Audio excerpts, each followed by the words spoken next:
we are looking forward to the main dance. As we look forward to the main dance, Mr. Gachagua, one would say in area that you performed very well, you heaped praise on the performance. That means it is an election as well that was carried out by IEBC.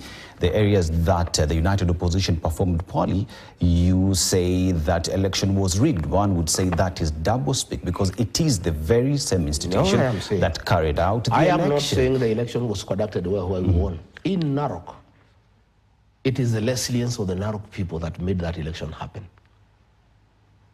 The officer commanding police station in Narok was forced by the DIG to surrender command to Bete Maina, the women rep from Murang'a, and he said no. He was transferred to Turkana. You can check. The OCS Narok was transferred on the 24th, 2 days before the elections, because he was being told to cede police command to a member of parliament, and he said he cannot. The woman representative of Murang'a took over the police command in Narok. She's the one who was commanding police operations, and she unleashed terror to the people of Narok town. People were beaten up, people were injured, but the people were resilient, and especially when I went there, forcibly, when the police were stopping me, when live ammunition was fired at my car, when stones were raining on me, and I was very brave and courageous, I give people the impetus and the courage that they should not be intimidated. We won the election, but it was not a free and fair environment. It's really people fought, you know? And exactly this is what will happen in the general election. I have no doubt in my mind.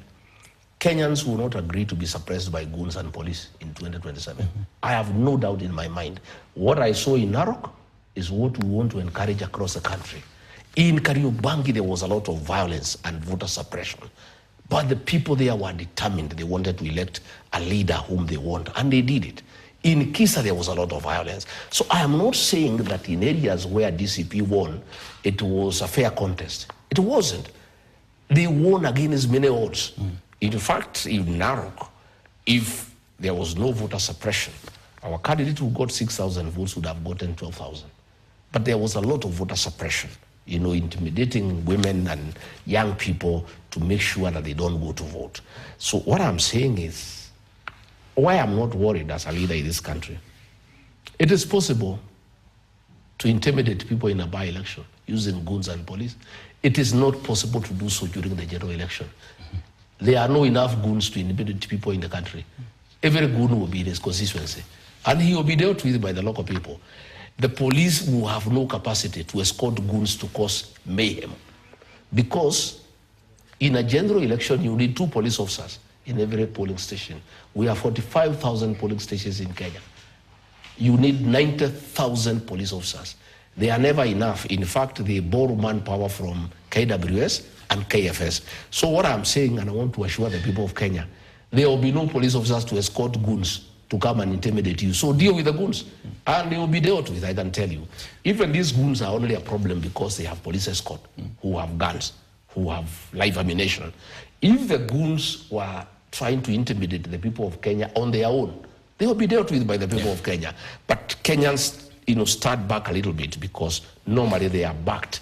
Like when we were at Kariobangi, when we went to celebrate our candidate, Wanyoike, for winning the Kariobangi North seat, the goons came to church, but they were driven away by the Christians, only for them to come back under police escort.